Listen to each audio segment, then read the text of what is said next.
Todd was like, "Oh, come here, come here." And then I was like, "Okay, here we go." And he like just took me down this hall. We're like in an asylum that they built. Right? So it's like it looks crazy, and I'm just like talking to him. Like Brendan Gleeson's right there, Joaquin Phoenix is right there.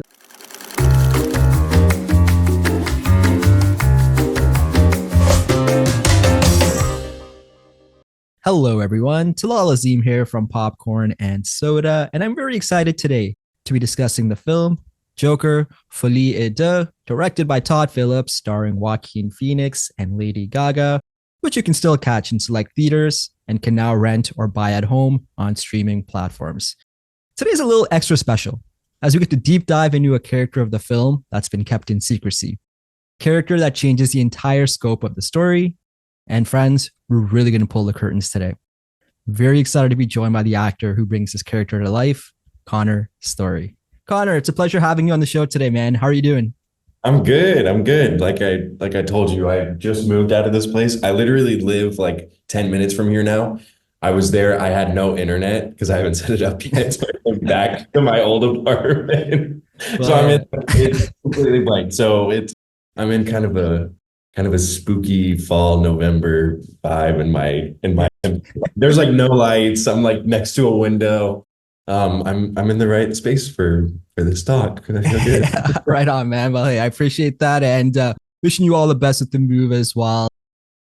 First thing, hey, my pleasure, man. First thing I got to ask, how does it feel to finally be able to open up about your character in the film? The movie's been out for nearly a month now. Do you feel some weight lifted off your shoulders that you don't have to keep this all a secret anymore? Yeah, I mean, it was yeah. So when I first filmed it, because we filmed it in like 2022, so it's like been almost 2 years ago now. I really wanted to express that. Like I didn't even tell my family and stuff at first. But now that it's been out, I did do it so long ago that it almost doesn't even feel like I'm the same person or like it even happened. Um, so yeah, I mean it feels good, but also like you said, it's been a month. So it's one of those things. It's kind of like turning 21, you know what I mean? Like you waited for that for so long, and then the moment you're 21, you're like, oh, I'm 21, not that different. But no, it was super cool to see it and yeah, finally have other people witness it and yeah, so it's been good. On and to everyone watching or listening, we are going to be discussing pivotal scenes in the film that do include Connor, including the ending. So please take this as your friendly disclaimer.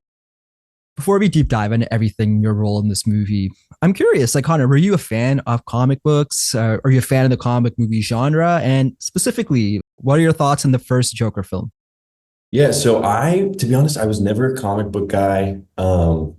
I was never even like super into superhero movies, DC or Marvel movies. I enjoy them in terms of like it's a popcorn movie. Like, it's super entertaining. The quality is always really high. So those are fun to watch, but I was never super into comic books or anything. Um, Joker specifically, it's funny. I actually didn't watch the first Joker until 6 months before I got the audition for this one. So it had already been out, I think, like a year and a half or something at that point. I didn't see it when it was in theaters.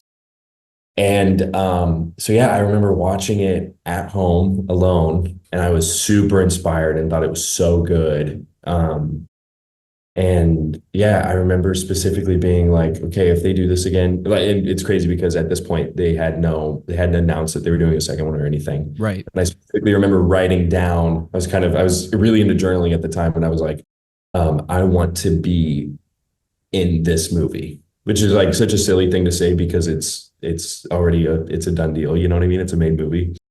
And sure enough, a few months later, it was like new opportunity.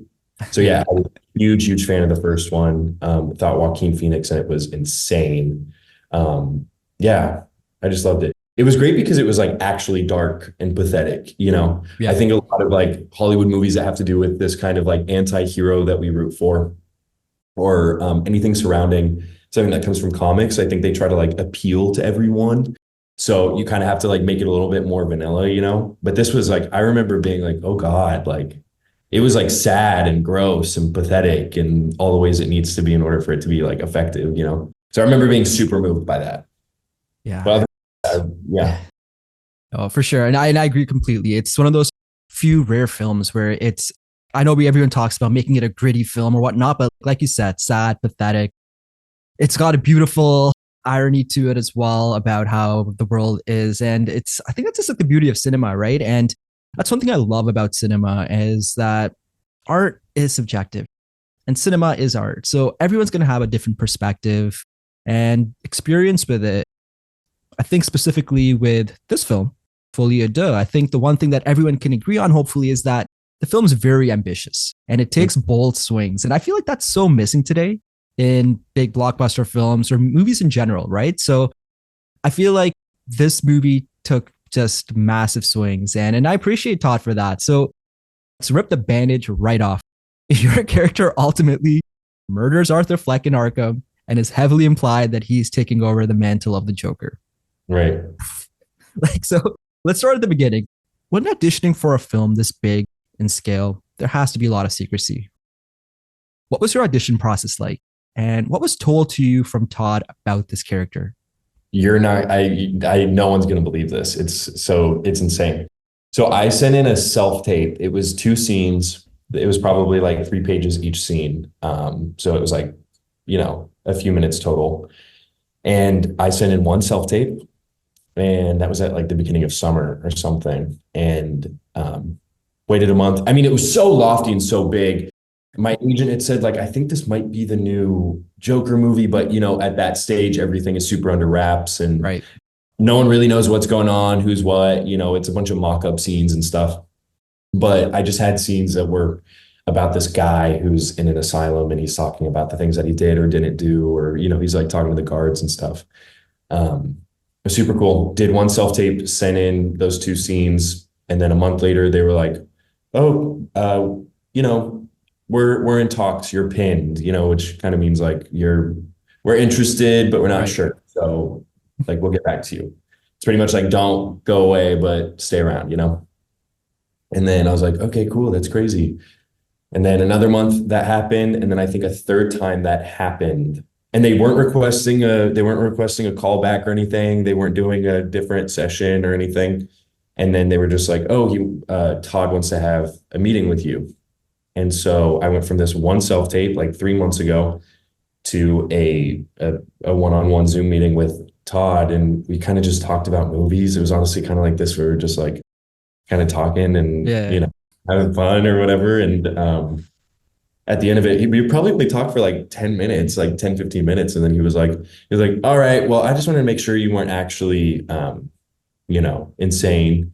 And he was like, okay, cool. Like, we'll talk about next steps. And then last thing he was like, oh, by the way, like, do you mind if I cut all of your hair off? And because at that time I had like hair like down to here, like a pretty solid locks, if I do say so myself. And I was like, yeah, of course, like do whatever you want. Shave it all off, man. Yeah, I was like, I could not care less. So yeah, I did that 1 self-tape. 3 months went by, I had a meeting with him. And then they were like, okay, we need to do a screen test where I didn't say anything. I didn't do anything. They just put me in my costume that I had a few fittings for. They like pinned my hair back in this weird way to make it look like I was shaved, but it was actually kind of like slicked back, long ponytail. And then they were like, you're it. I didn't know what my part was. I didn't know. He kept saying, by the way, like this part is really small in terms of screen time, but is really pivotal and important to the story and really big. So I was like, at that point, I was like, I don't care. Like you could put me as like, janitor number 12. Like I'd be like, sure, let's do it. And so I show up. I still didn't know. First day, still didn't have a script, still didn't have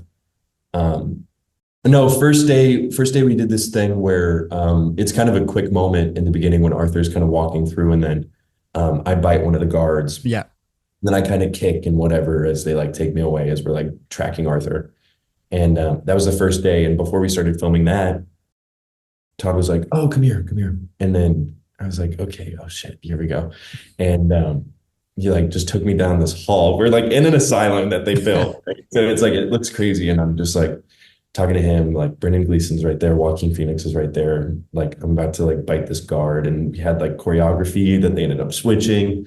And then he's like, oh, by the way, He's like, yeah, I wanted to like tell you what you're doing, for this whole thing.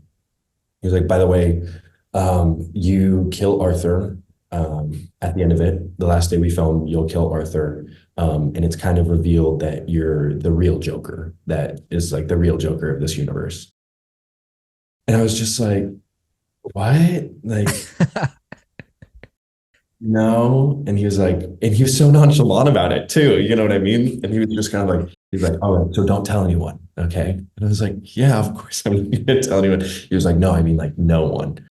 And I didn't. And that's how he told me on that first day. And I had only gotten like 4 pages anytime I had like a line here and there. And then I got that last ending scene that was pretty much like a monologue. And that was the only part I saw of the script. That was the only time he talked to me about like my presence in it or he wanted me to do with it. Like that was it. That's so wild. Like having that dropped on you, like literally that day, and it's like, hey, by the way, you're gonna be the guy that's gonna end this guy's life, and you are the Joker. I can't imagine just what you kind of felt in that moment. And it's fascinating because this character is never specifically mentioned by name in the movie. So, did you guys ever come up with the name, or specifically even for you as an actor, knowing what you had known prior to that bombshell being dropped on you? Did you create a backstory for this character to maybe help you get into the character's head?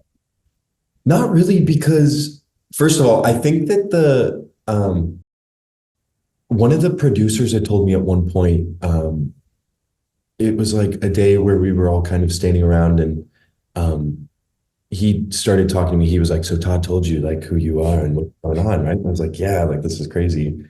I think that the character's name is Jack Oswald White, which, if I'm not mistaken, that's the original Joker from the comics, I think, is his name. I've heard Jack Napier. I've heard of all different types of names. Yeah, something like that. Yeah. Okay. Interesting. Yeah, so I heard Napier too. He said my last name would be White, and I'm like the only inmate in the asylum. If you like watch the movie, I'm the only one who doesn't have like a name tag because I think it would have been like maybe spoilers or something if right. Like Oswald White or I think it is Jack Oswald or Oswald White, I think. Something like that. But yeah, I've also heard of Jack Napier, so I don't know if that's a different name. God, yeah. I should really know what I'm talking about. No, man. Yeah, there's so many different iterations of it. And like, Jack Nicholson's character, I think he may have been Jack Napier. And then there's all sorts of different depictions. So no, for sure, man. It's all good. It's different interpretations, different universes. So yeah. So yeah, they definitely confirmed with me that that was my role. They weren't going to call me that because then it's kind of just like, because then this conversation doesn't happen. Right. It's like, okay, yep, that's it. I'm telling you what it is, and that's what it is. With the backstory piece of it, was there something that you had in mind that you kind of wanted to pull from, and specifically in terms of this character of Jack, what got him to Arkham in the first place? I think I was kind of loosely going off of the kind of mock-up audition sides that they had given us that I think I realized anyone who has I think any of the side characters in it, I think we all read the same script and then they just kind of were able to plug in who does what. I mean, I don't know that for certain, but that's kind of the only thing I could say. To be honest, it sounds bad, but I didn't really do like a backstory thing. I think that the one thing Todd kept mentioning to me and like any extras, and it's more of just like a tone or a vibe thing. Everyone's on these sort of old school, downer. Yeah. You know what I mean? So if you watch it, like everyone is kind of like zoned out, or everyone is kind of, has this milky glaze over their eyes, or is a little tweaky or something. And I think that's what I was thinking. Because honestly, like I didn't feel like there was enough like material or enough focus on my character. Not like there wasn't enough as in like there should have been, but there like the material, there's just not enough for me to try and like shoehorn in a bunch of stuff. Mm-hmm. At the end of the day, like it's just about presence, and 90% of the work is being in that place, time, with that costume, under that lighting, in that environment. It's like, and then it's kind of done. You know what I mean? I don't have to like come up with something. I mean, if it was like bigger and there was more dialogue or more interactions or something, then I would probably come up with stuff. But I think the assignment just felt like, you know, you're going to kill someone, so let's believe that you feel like capable of that, you know. For sure. And I think I just kind of nailed it there with the presence of this character, where it's kind of just lurking in the background in various scenes throughout the movie. And they focus on him just enough to make you question that presence, where it's Yeah. like, who is this guy? And the film's set in such like a gritty real world of Arkham, how we kind of spoke earlier. And it's so beautifully shot and the set pieces are amazing. So how much of an impact does your surroundings help you bring this character to life and just the overall grimy vibes of Arkham in this movie? It's everything. It's literally everything. Um, it was, yeah, that was all of it. Also, the extras that they got, anyone in the prison, like those dudes were like ready to go. They were so down to play. They were wild. I think like half of the guys they like found on the street that just had like really interesting looks or just had these like interesting walks and stuff. So that was a huge part of it too. Like, you know, because it's not just it's not the kind of thing where it's extras at like a party or like, you know, a park or a Right, restaurant. right. Like it's like now everyone's like grunting and cheering or crying or, you know. So just the environment was definitely was a huge part of it. Um, Also, what was cool is there's a lot of smoking in it too, and that feels really transformative, you know? So like we were all just like smoking inside the entire time, you know, like because we were allowed to do that. They could do whatever they want, you know. Um, Especially when they turn those lights on too, because they can modify it like to look however they want in that studio space. So yeah, the environment is huge. Right. It's the little things in this movie that I love. And especially even the first one as well. It carries over to this. It's the little things end up being the big things. And Mhm. you kind of mentioned bold swings and enter that ending. This is where you get your moment to shine. And before we get into the specifics and the implications of that scene, let's talk Joaquin Phoenix. You get to work in a scene alongside with literally one of the greatest actors of a generation. Can you Oh, walk me through the process of crafting that scene with him and specifically the vibes on set that day? yeah. First of all, he was so cool. He was so nice. I mean, he was definitely in the zone as you have to be. But it was cool because it didn't feel like he was being you never know with like people who are, you know, at the top of their craft Yeah. because you know, you hear horror stories of people being like mean or whatever, or being standoffish, and he wasn't that at all. And quite the opposite actually. But I would see him at the beginning of the day. He would kind of walk on a set or walk past the trailers or whatever, and he would be super friendly and he would be like, "Hey, how's it going? Hi, good morning, whatever." And then something would click where he would kind of, I think, have to be in his zone or something, which makes sense. And then it was kind of like he was like on a different page from the rest of us. But there was also so many people that I think he had to kind of click into that, you know. I know I definitely would. Um, so yeah, he was awesome, nothing but nice. Him and Todd were always just like in each other's ears. Like you could tell they had a super collaborative, cool work. They had a really cool dynamic. You could tell it was always like them kind of like, you know, like coming up with stuff and conspiring. And that was really cool to watch that. I only had like a few minor interactions with him on camera for that, but and then yeah, the last day that we were filming, I think in the LA sector, it was right before Christmas, or was it right before Thanksgiving? It was right before a holiday where we all had to break, and then I knew they were going to New York for the second half of filming. But the last day was literally the only people on set were me and Joaquin. And so the day before that, Joaquin had like invited me into his trailer, and I was like, what's going on? Like, what is happening? And so we're just like in his trailer, and he was like making a coffee, and he made me a little coffee, and I think he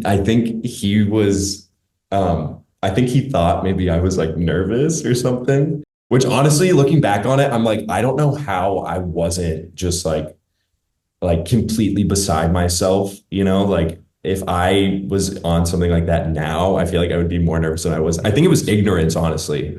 I think it was just like, cool, this is awesome. Like, let's go. So he invited me into his trailer and was just kind of like, I think trying to get to know me. I think trying to like feel out the situation, you know. We just ended up talking kind of not even really about the scene. I think he originally like showed up so we could talk about the scene, and then it ended up just kind of turning into us talking for a short while. And then later that day, I had a rehearsal with Joaquin, Todd, and myself. And I feel like such an idiot because I think I got a little nervous. Because I kind of had to like do it with them where I'm like, Mm. this is where I'm going to start talking about spoiler stuff. So anyone listening who wants to see it, like stop listening now. Because the whole thing is like I run down, I'm like, hey Arthur or whatever, and then I give him this spiel, and then eventually I like get close to him and like stab the shit out of him, right? And uh, I think they were talking a lot. Todd and Joaquin were talking a lot about like what it could look like, what it could feel like, what it could mean, but just like very like surface level things, like you know, okay, yeah, this, and then maybe go over here, and then kind of like blocking more than anything. And then I remember like interjecting once, and like I said something. I don't even remember what I said, but I remember trying to feel. Oh God, it's so awful. I remember trying to feel like involved in it. You know what I mean? Like I just thought the situation was so cool that I was like, yeah, like I'm gonna be a part of this too. And then, but it was something like pretentious and weird, like that had nothing to do with what they were saying. Like trying to like kind of like film bro my way and like make a connection out of it or something. Yeah, And, yeah. you know, like I don't even remember what I said, but I just remember as I'm saying it being like, what are you saying? Like this makes zero sense. Like chill out. And then they were both kind of just like, yeah. Okay, so I was just like, oh no. So we kind of went over it for like maybe 30 minutes, like blocked it, and then it was like, okay, see you tomorrow. And then it was just us. It was like a closed set, nobody knew anything. We did it like a handful of times. Anyway, yeah, I think I answered your question. Well, I love that, man, because it's like you're around these titans of film, right? You got Todd Phillips, Joaquin, and I think any actor, I don't even blame you for that because everyone wants to feel like they're contributing something to it, and Yeah. naturally things just come out where you just want to sometimes just spill about something that may not even have anything directly to do with it. But so, man, don't be too hard on yourself. I think most people probably would have done the same thing in that situation. It So, was so funny because I'm like I I get annoyed with the sort of like the pretentious actory talk sometime and like trying too hard to like break it down like right. to an atomic level when at the end of the day it's like we're making this to be seen, so like it either works or it's not working sort of thing, you know. Like I think there's a time and place for like really trying to break it down and kind of like digest it together, but I'm so not the type of person to be like, oh, and we have to like this like justifies the means of why you know. And so and then I was the one who did that and I was like, fuck shit, no, like yeah, you know.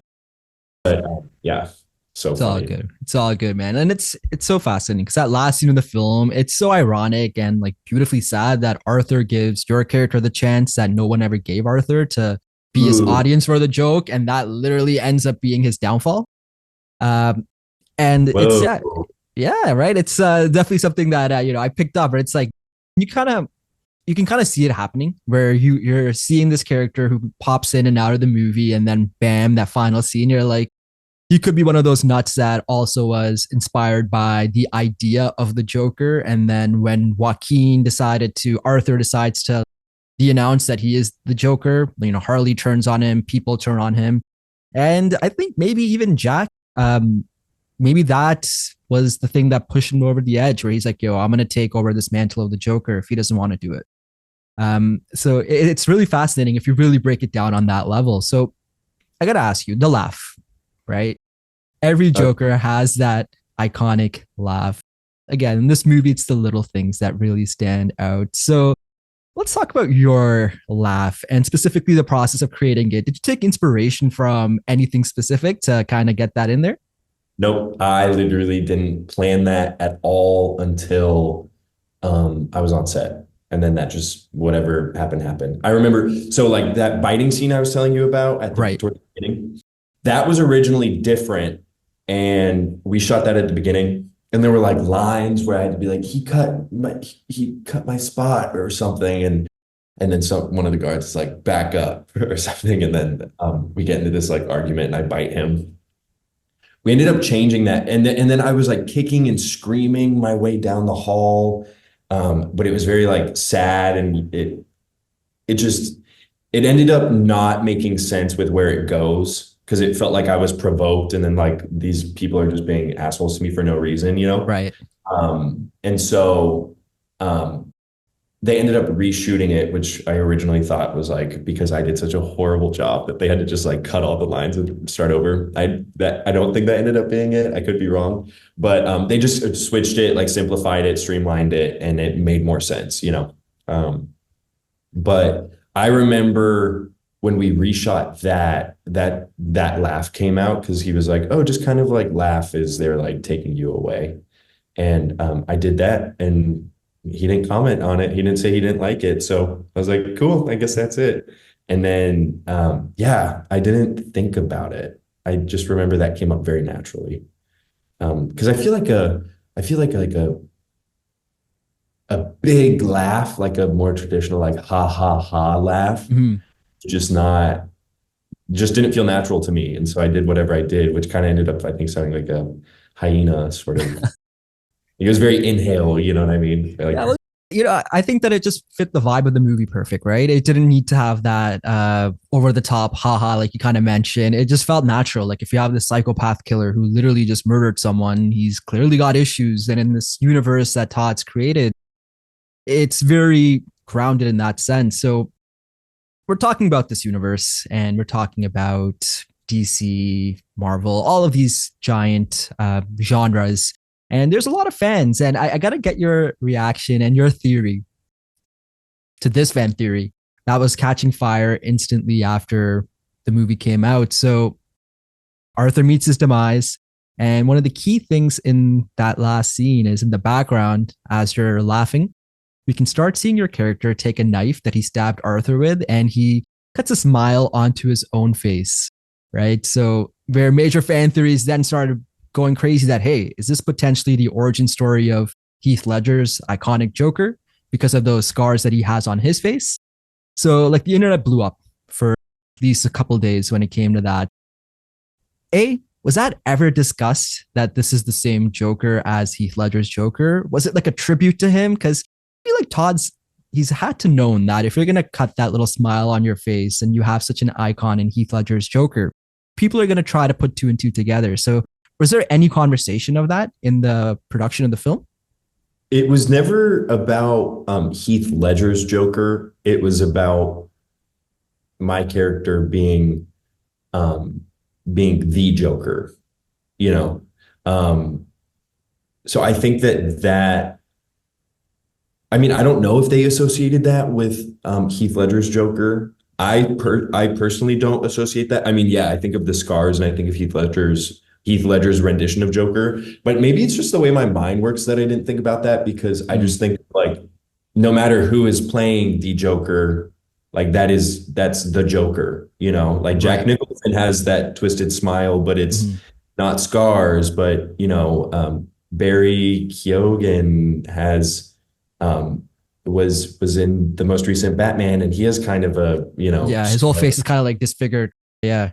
yeah, so I didn't think, to me that just meant, oh, this is the Joker, not necessarily connected to Heath Ledger's Joker in that same universe. They never mentioned anything about Heath Ledger to me. So yeah. But it's also weird because when we talk about this sort of stuff, it's like, then what does that even mean? Like the universe, Right. like since there are multiple renditions, it's like, okay, since that is the same character, is that the same universe or not? Um, yeah. But when I heard people say that, I was confused about when people were saying Heath Ledger's Joker, because that's them saying that this is the same character, just at a different point in their timeline. Right. Mhm. Yeah. Yeah. And it's interesting because that's the vibe that I was hearing online from all the chatter as well. But then if you really go down that rabbit hole, it's okay. Then look at Bruce Wayne and how his parents died in the first one. That's not what happened in Batman Begins, which is like the one that came out before The Dark Knight.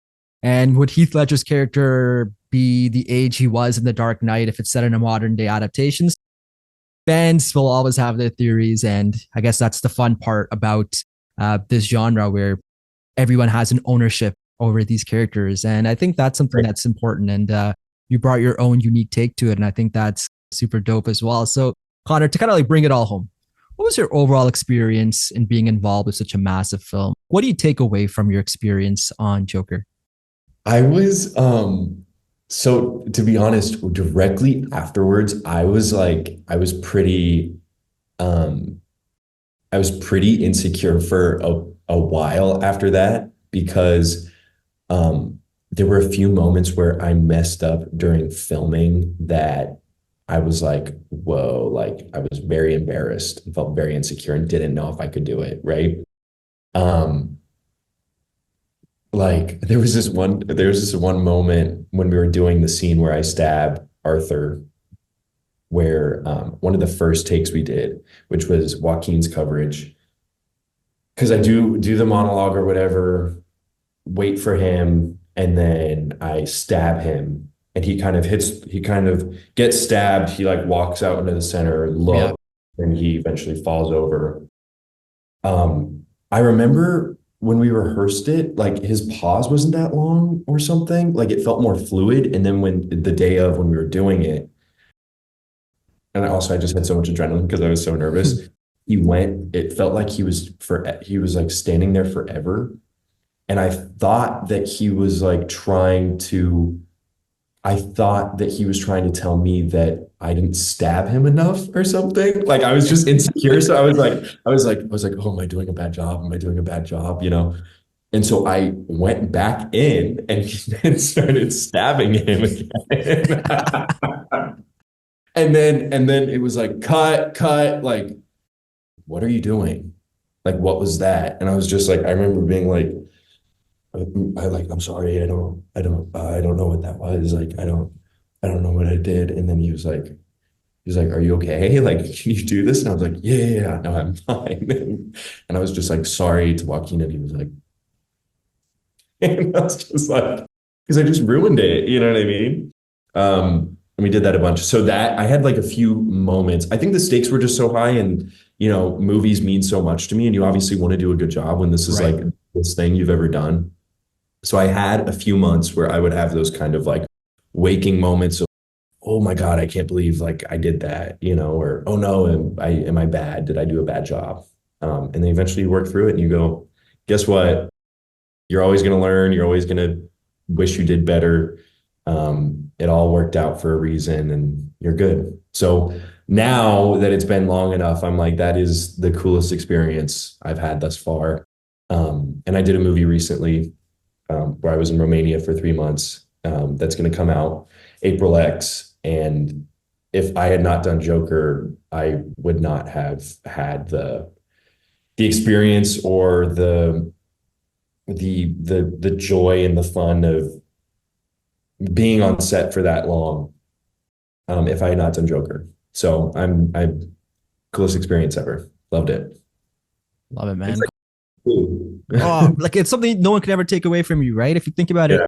you're part of DC lore, comic book lore forever now, especially with that iconic ending there with the taking over of the mantle. So, you know what? That's awesome. And Connor, again, man, congrats on the role, brother. You got the opportunity to work with such amazing creatives in this film. And for me personally, the parts that I really enjoyed were the Arkham scenes. And you were a highlight for me. I really enjoyed the ending because it was a bold swing. It was at first when I watched it, I'm like, okay, all right, does this work for me? Does it doesn't? I'm not sure. But I recently rewatched it again. All the credit in the world to you guys for coming up with an ending that feels real to the universe that it's in Mm. and something that just took that bold swing. So again, I wish you all the best in your upcoming project. Look forward to having you back on the show to discuss that one. And I really appreciate your time today. Awesome. Thank you so much.